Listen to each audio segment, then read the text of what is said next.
That was nice. Oh, it's great to be here. This is amazing. Now, we were talking before, you've actually been here before. Is that right? Yes, I came here, I think about 5 years ago. I was 16 and just about to release my first single, Tim McGraw. And so we were traveling up the West Coast in a rental car, in a Taurus, and I was doing my homework in the back seat. I was like homeschooled in 10th grade. So that was when we made this trip to San Jose and came to see you guys for the first time. And it's wonderful to be back here and have so many of you come out this time around. It's amazing. Yeah. We're a very forward-thinking company, apparently, having you here when you're 16. So I want to thank you for being here, first of all, from all of us. This is really an honor and a treat. Now, you're in the middle of your tour for Speak Now. And I know that you've posted some videos to your channel, sort of outlining your tour and specifically your trip to Asia. And I want to show a clip from when you were in Singapore. Now you're in Chinatown, but the Chinatown of Singapore. Is that right? Yes. Okay. We started out the year going on tour and started off in Asia, and then we were in Europe for 2 months. So it was like 3 months of major worldwide touring. So Singapore was the first place that we went on the tour. Cool. All right, let's roll that clip. Watch it.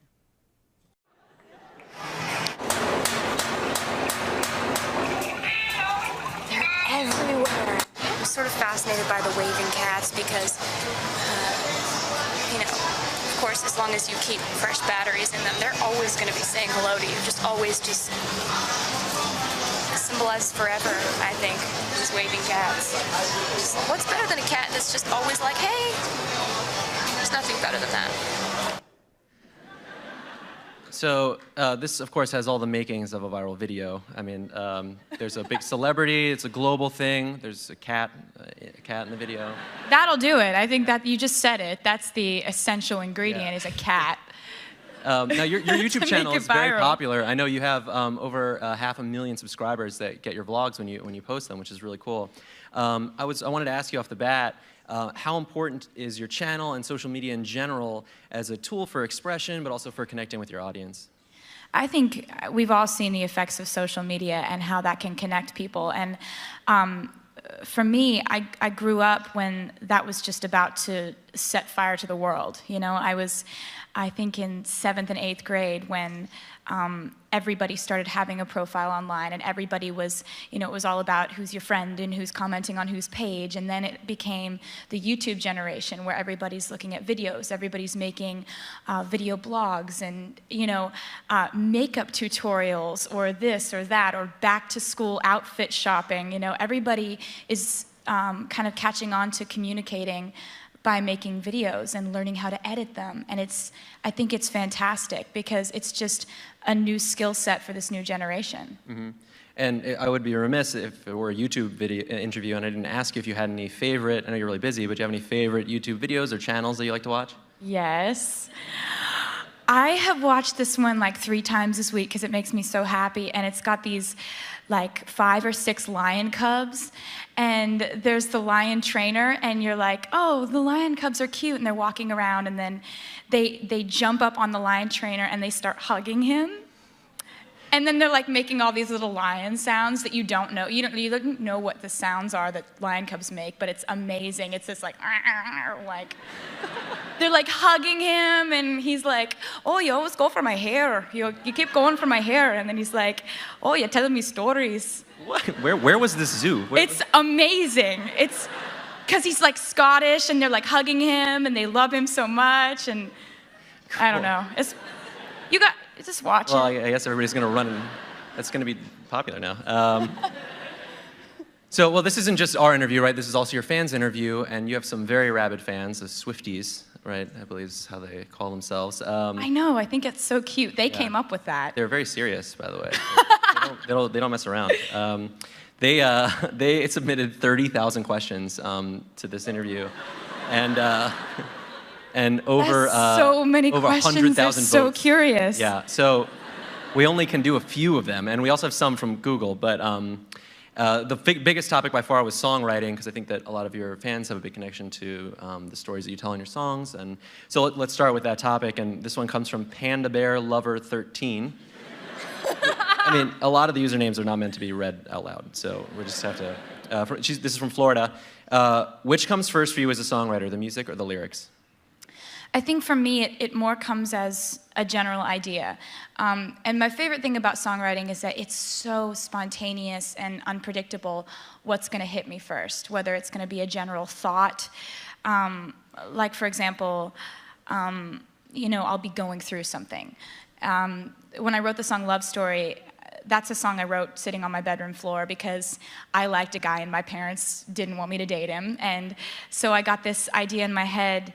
It just popped into my head. You were Romeo, you were throwing pebbles, and my daddy said, stay away from Juliet. And I didn't know where in the song that was going to fit, but I just started there and I built out from there. And it's crazy how the fastest songs that I write end up being my favorites. Mm-hmm. The ones that just happen in just a surge of idea, a surge of inspiration. And it's usually something I'm going through at the time. It's very hard for me to come up with just some random metaphor for a situation if I'm not going through it or haven't recently just gone through it.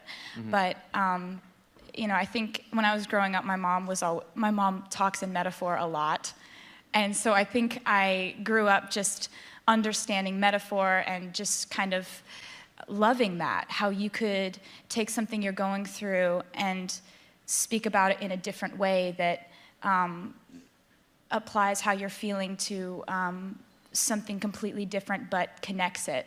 So I think for me it starts as an idea and a feeling and an emotion. Yeah. We had a lot of questions about the process from budding songwriters who submitted questions that are big fans of yours from Buffalo and a bunch of different places. And we were wondering, is there one favorite part of the songwriting process that you have? I mean, is it when you get that idea, or when you're sitting on the floor in the bedroom, or Yes. Is it when you're in the studio? There are several moments in a song. And I won't finish a song if I don't have these moments where you go, ooh, ooh, ooh, ooh, ooh, like after you write a line. And it's always that same feeling of like, oh, that's exactly what I meant. If you're in a co-writing session, I'm always the one who will be sitting there for a second, and then I'll say a line, and if it's that moment where you're just like, that's the one, that's the line, I have to have about 4 or 5 of those lines in a song for me to put it on a record. Yeah. Like lines where I'm just like, yes. Mm-hmm. So that's my favorite part, is then when the song goes into its phase of being recorded and then being put on an album, and when you're playing it for people for the first time, when it comes across those lines that you really feel are like zingers, or say it really well. Yeah. I love watching people's reactions if it comes across. If they get those lines, I'm like, yes, knew it. We'll get back to the co-writing thing in a second, because there were some questions about that as well. But and here's another question. This is from Music Maniac in Los Angeles. You've said you're already writing for the next record. Can you tell us anything about it? Well, yeah. For me, I never really switched the writing switch off. It's always on, because I kind of have always felt like to make an album that I am proud enough of to give to my fans and say, here, allow this into your life, it has to be 2 to 2.5 years of writing. And that way you have your best stuff, because I'm so tough on myself. I drive myself insane writing records and albums, because it's like I'll write 40 to 50 songs and then 13 or 14 make it. That's a lot of paring it down and making sure you're getting to the best stuff. Yeah. So for me, it takes a while, and I've been writing ever since I stopped writing the last album. And there's been a lot that's happened, and I never really talk about my personal life, but I write about it. Yeah. So that's basically what the album is about, as always. Yeah. The unreleased thing was something that came up a lot, and one of the top voted questions was about, would you ever make a CD of your unreleased songs? This is from Swift Fearless in Missouri. But, what happens to those songs that don't make it to the album? And, would you ever release some of the songs you wrote, especially when you were younger, like 14, 15? Well, I'm obsessed with the latest song that I've written. I'm very guilty of that, because, my favorite thing is always the newest thing that I've written. But lately I've become a little more self-aware, because I had this song that I wrote when I was 16, and it's called Sparks Fly, and I played it in a few shows, these little bar shows when I was playing to crowds of like 40 and 50 people and being psyched about that many people showing up. And I played it a few times and it got on the internet, and when I was putting together the Speak Now album, the fans just kept saying over and over again, "Sparks Fly, we want this to be on the record." And so I went back and I revisited it, and I kind of rewrote some things and updated it. And when we put it out as a single, it's been one of the fastest rising songs we've had on the record. So it's kind of taught me a lesson about the old stuff, maybe possibly being good enough to put on new projects. Yeah, I'm sure there's a lot of people that would love to hear some of that stuff. Let's move on to some of the released songs. This is a question from Cookie13 Cupcake. This is in the United Kingdom. This is going to be a long one. All right, so out of all your released songs, which song took the longest to write? I think that the song Sparks Fly, the fact that it technically was started when I was 16 and ended up on an album in sort of a different form in 2010, that took a while for it to turn into what it was going to be. So I'd say that was probably the longest developing song that I've ever put out, because most of them, and especially having written this entire new record without any co-writers, it all happened really fast because I'm very impatient. Like, if I don't have a song finished, I'll obsess over it, I won't sleep that night, and I'll just edit constantly to the point where I can't focus on a conversation, and everyone around me is annoyed because they're like, clearly you're working on something, just finish it. That one was a long time to kind of get where it needed to be. Cool. So let's talk about that co-writer thing for a second. As you mentioned, this album was all you, as far as for Speak Now. But you do often work with co-writers, and how do you decide if you're going to write a song with a co-writer or whether you're going to tackle it yourself? Well, there are a bunch of different circumstances that could bring about a co-write. If I'm writing for somebody else's project, that's always exciting for me. Like, I love to put myself in somebody else's shoes and think about their style of music, incorporating their storyline, what they're feeling. It's really fun for me to do that. So I love, writing for other people. And then, if I'm working on an idea, but there's like a stopping point where I can't really figure out like where this chorus is going, or if my hunch is right about the hook, or things like that, if there's a definite stopping point, I'll bring it to a writer that I trust or a writer that I admire, and just ask them what they think. A lot of times, co-writing, I write really well with people who don't even play instruments or sing, because, a lot of times my best co-writers are just really great at giving advice. Like, do you think this chorus is too long? Yes. Like, thank you. Yeah. Is there anybody you're working with right now that you could talk about? Yes. For me, since I write so much and I don't know what's going to end up on the record, it's I never want to say, well, wrote with this person, and because then what if it doesn't make it on the record? But of course. And then writing for some other people's projects, in which case I feel weird talking about it because it's like their project. So I want to, so yes, but okay. Yeah. This was a popular, a lot of votes for this question. This is from Quadratic Formula in Michigan. It's appropriate for the Google. Wow. Do you sing your own songs in the shower? Yeah. Awesome. That's great.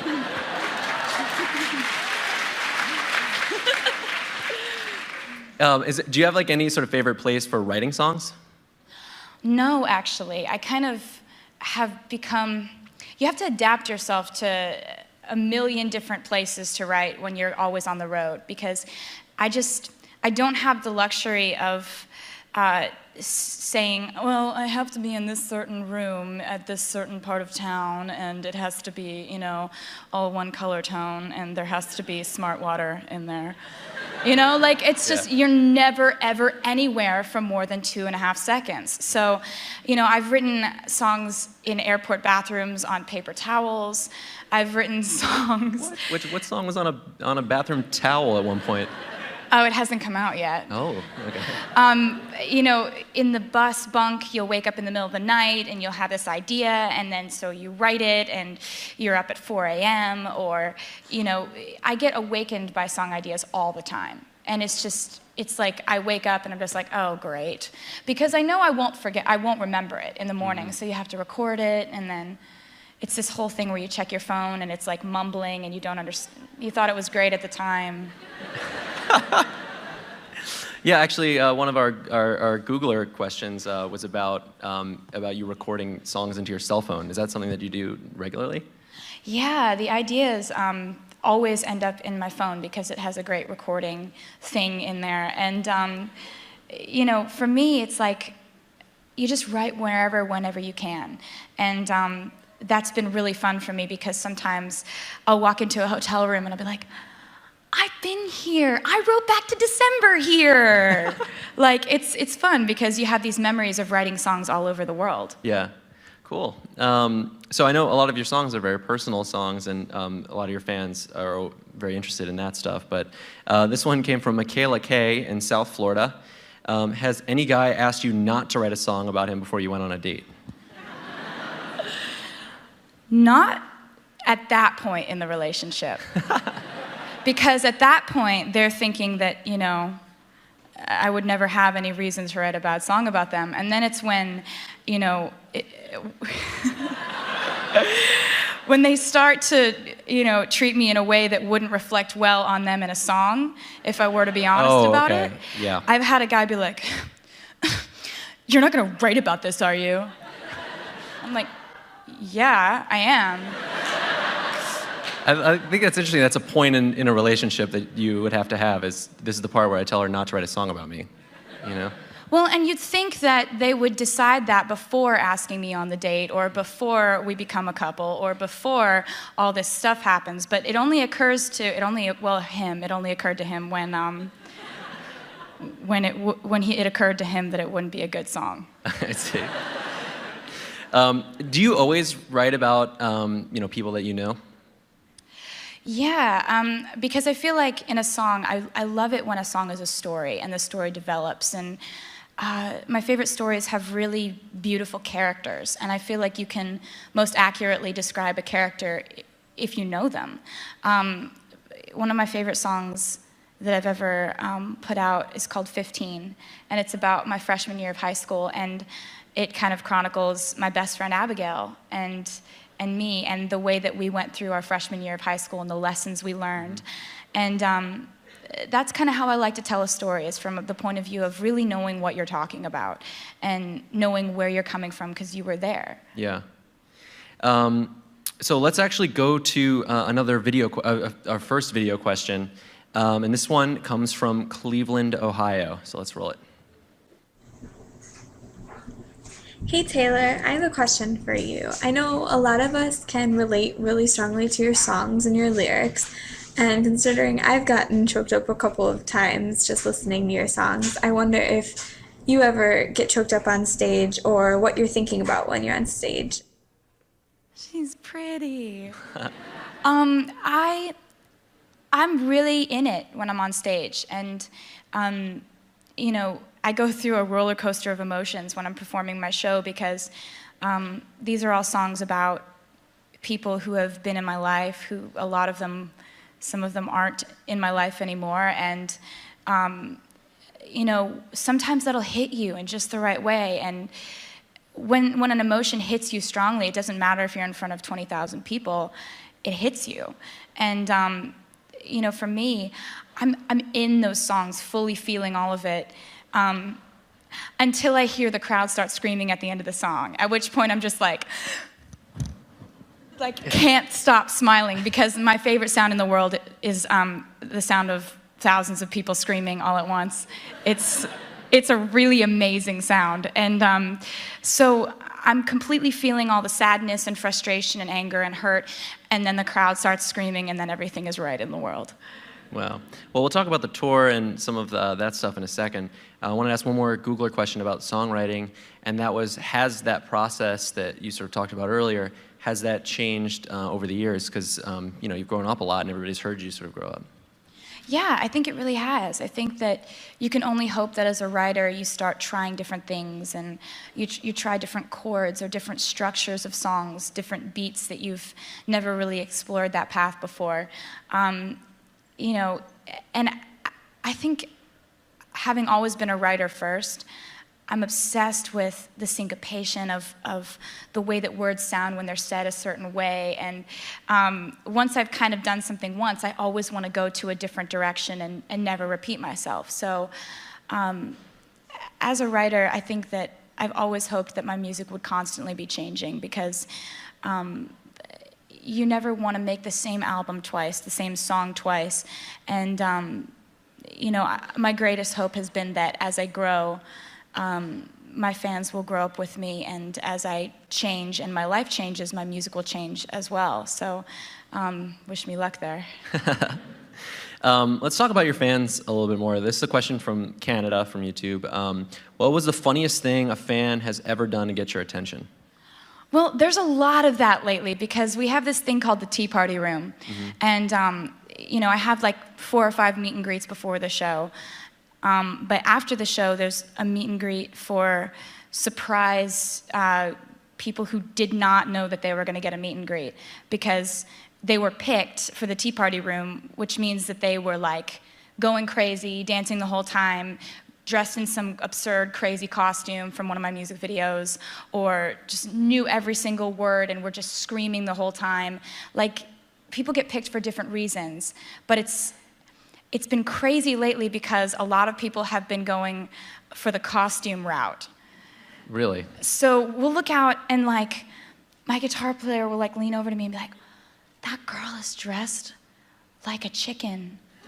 And like, I'm trying to find the meaning. I don't know why, but you know, we'll look out and there's like a Santa Claus. And these are just, that like person had a Santa Claus like outfit? duct taped their entire body in neon duct tape. Or people who have just like made giant cupcakes around themselves, and they're this big. Or people who have like dressed up from the Mean video or something like that. But then there's just these ones where like the girl's dressed as like, there's like a clown and a starfish. And we're like, I don't know why, but I love it. Like, and so there's been a lot of costume stuff going on lately on the tour. So if you look around and you see someone dressed up as a giant cow and you don't know why, we don't know why either, but it's welcome. Now, this is I Love Swift 1 from Toronto, another Canada question. Has a fan ever made you cry? Yeah, you know, for me, like, it's never gonna be okay no matter how many times I see little kids with cancer. Like, there's at no point do you ever become accustomed to it. At no point do you ever just brush it off and say, oh, well, there's another kid who's dying. You know, and over the years, I've toured in these places, and you see like a little girl who come through, and she's like so full of life, but she's lost her hair. And then you come through a year later, and you're like, hey, Lexi, how are you doing? She's like, I'm doing good. And then her parents update you, and then you come by like a year and a half later, and she's not there. So it's... Yeah. Yeah. You have all these fans all over the world of all different ages and types. And, you know, when you were young, did you think there would be any other career paths that you were going to take that you might not have ended up in this way? Yeah, I mean, ever since I was a little kid, ever since I was like 8 years old, my dad has been telling me to save my money or invest in utilities. What? And because my dad is a stockbroker, and he lives and breathes it. I mean, he's like, my dad is so passionate about what he does in the way that I'm passionate about music. This guy lives for being a stockbroker. That is his thing. Like, and anybody who talks to him, like, he'll talk about me for the first 5 minutes, and then it's like, well, say, what are you investing in? Like, and I mean, it's just like, he loves it. And so I thought, like, I didn't know what a stockbroker was when I was 8, but I would just tell everybody that's what I was going to be. Like, it would be at like, first day of school, and they're like, so what do you guys want to be when you grow up? And everybody's like, I want to be an astronaut, or like, I want to be a ballerina. I'm like, I'm going to be a financial advisor. And I don't know. I love my dad so much because he's so gung-ho for his job. And I just saw how happy it made him, and I just thought, like, I can broke stocks. Like, Taylor Swift, commodities trader. All right, let's talk about music videos for a second. There's a lot of questions about your music videos. As I mentioned before, the music videos that you have on YouTube have been seen over 500 million times. What was your favorite music video to make and why? That's from Sophie Carey in London. My favorite music video to make. Okay, well, I loved making the video for mine because it dealt with this whole storyline, and it's like got flashbacks and flash forwards, and there were also a bunch of little kids on the set, and they're so fun. They make it so much fun because there's a lot of sitting around and waiting on sets, and we were in Maine, so we're sitting around and waiting on a beach, and so all of a sudden you're just playing with like 10 kids, and they're like wrestling with each other and throwing sand and like playing catch, and it just makes the whole thing much more fun. Mm-hmm. So I think that was my favorite one to make. Yeah. Were there any cool locations or anything from any of those videos? Well, yeah, we went to Kennebunkport, Maine, which was this little town that I've always dreamed of going to, and so shooting a video there was amazing. It's this little coastal town, and it was really awesome. I loved it. Yeah. So let's talk about the tour for a second. You're in the middle of the Speak Now tour, and very famously, you've had some really cool surprise duets that you've done, and you also do some very classic, you do covers of some classic songs all the time, pretty much every night. How do you choose what covers you'll end up doing in any particular concert? Well, I go online and I just kind of Google like what famous musicians are from a certain area, and I just pick my favorites because, I've loved so many different kinds of music, and I've never really been genre specific as far as what I listen to.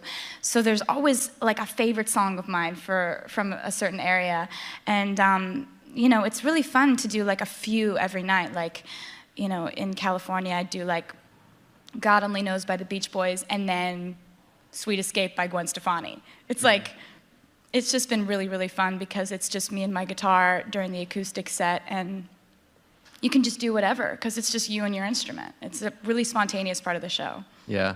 Have you done any particularly unusual ones? Yeah. It's kind of unusual when I rap. People don't really, like, I guess people don't see that coming, but I love Lose Yourself. And so we were in an area where we were like, I think we were in Michigan, and I just started playing acoustically Lose Yourself, and I just started off with like, yo. And everybody's just like, what is happening? This is really weird. But I love a great song. I don't care what genre it's in. I don't care if it's completely opposite from what people think is, country music. And I love a great song. Yeah. One of the Googler questions that we got was about which song of yours is the most fun for you to perform? I really like Better Than Revenge. It's a song off of the album Speak Now, and it's about a girl who stole my boyfriend. And I got mad. And I wrote a song about it.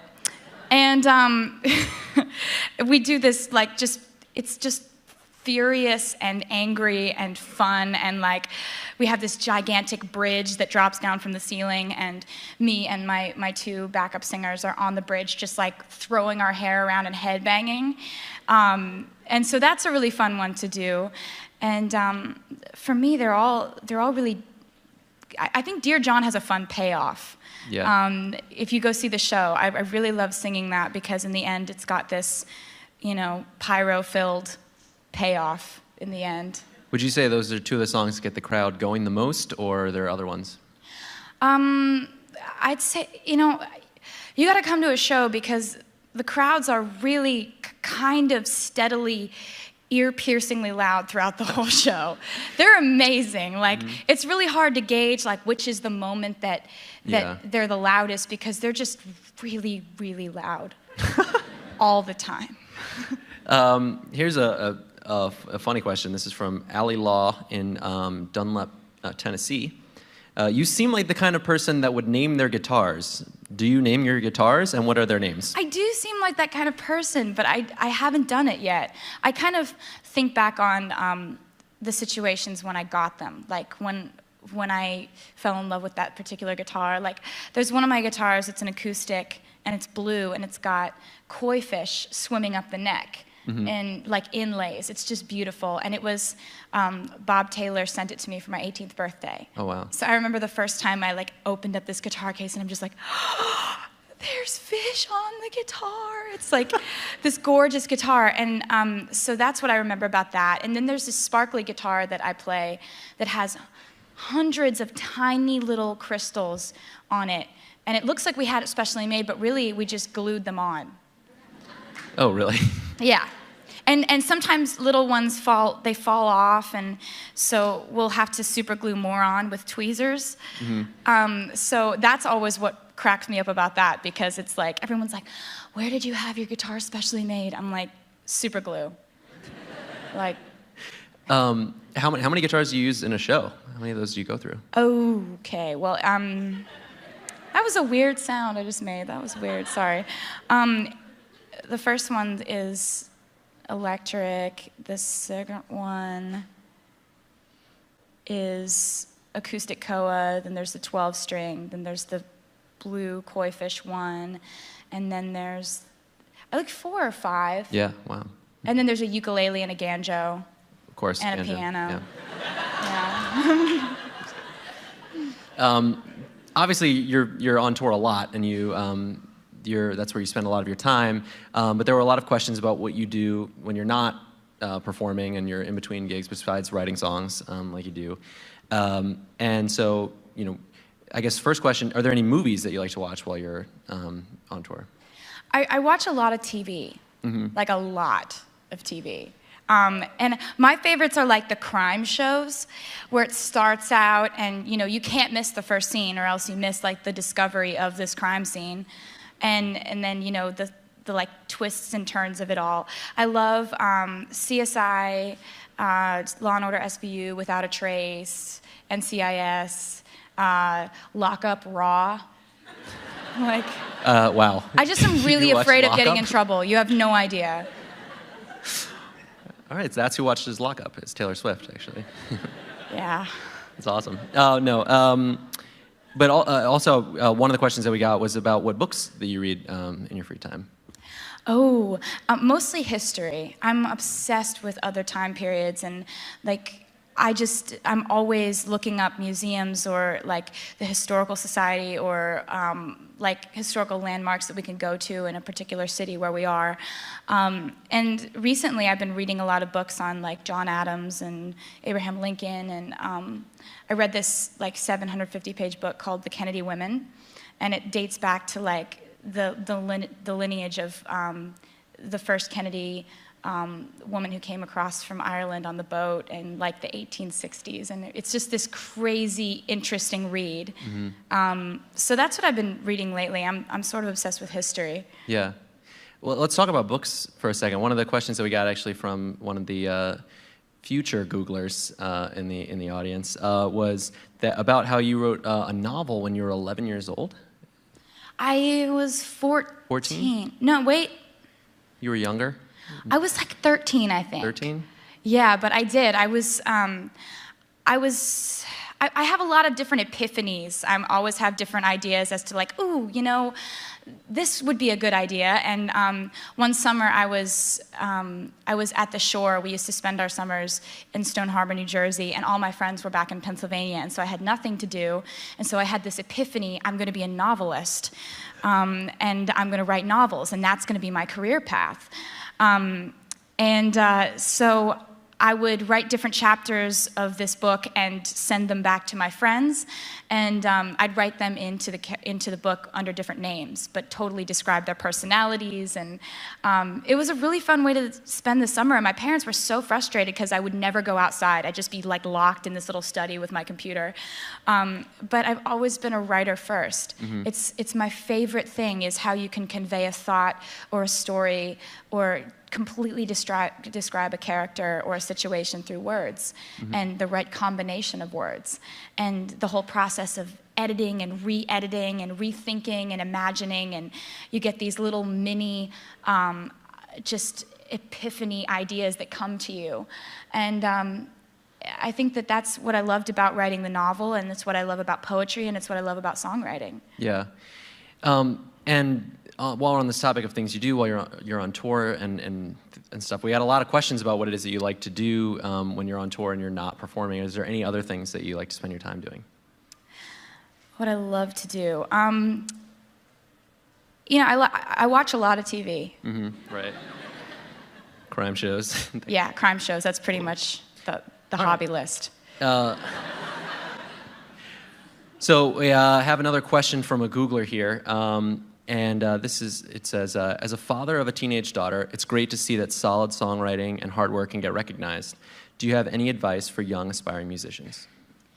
Absolutely. I think that you have to love it more than anything else, and you have to love it for so many more reasons other than your idea of what the end result could be. Like, you don't make an album so that you can get a platinum record to hang on your wall. Right. And you don't go on tour so that you can hang the sold-out plaques up in, your bedroom. It's like, it's so many little stepping stones, and so many people have this idea that it's like, you get discovered, and then you get the record deal, and then you record the song, and then the song goes #1, and then, and it's like, it's never like that. Like, very rarely is it like one thing leads to another, which leads to another end result. It's so many dead ends and switching directions and going back and replanning and rethinking, and so many interviews and strategy meetings and management meetings and PR meetings, and so many things that are so outside of music that you have to love music so much that just your hour and a half to 2 hours on stage every night is worth everything else that you're going to go through. And also, I would say play your own instrument because it's easier than dragging around like a karaoke machine. Like when you're starting out, you have to provide your own background music, and it's just so much easier to play your own instrument. Okay, cool. All right, so we have one last question. This is a video question, another video question, and it comes from Chicago, Illinois. It's a little bit different than some of the questions we've been talking about. So let's roll that. Hey Taylor, it's Nick. I have a question for you. What does being beautiful mean to you? I mean, define your definition of beauty. What beauty means in your eyes, and why? Oh, I love him. I think for me, beauty is sincerity. I think that there are so many different ways that someone can be beautiful. Someone's so funny that it makes them beautiful no matter how they look, because they're sincere in it. Or somebody's like really emotional and like moody and thoughtful and stoic, but that makes them beautiful because that's sincerely who they are. Or you look out into the crowd and you see someone so happy that they're smiling from ear to ear, and that sincerity comes through. I think that's what makes somebody beautiful. And I've never felt like there's just one way to be beautiful, tall or short, straight hair or curly, or whatever. Some people have their definitions of their types. For me, I think that when I meet someone and there's that magical thing about them that makes them unforgettable, it's that they're sincere and honest in whoever they are. Be that funny, happy, sad, going through a rough time, sarcastic. I think that these personality traits that come through when somebody is really sincere is what makes them beautiful. Cool. I think that's a great note to end this on. Since this is a YouTube interview, there's sort of a tradition that we have that, where are they? Oh, there they are. So it's honorary for me to give you a pair of the YouTube tube socks. Thank you.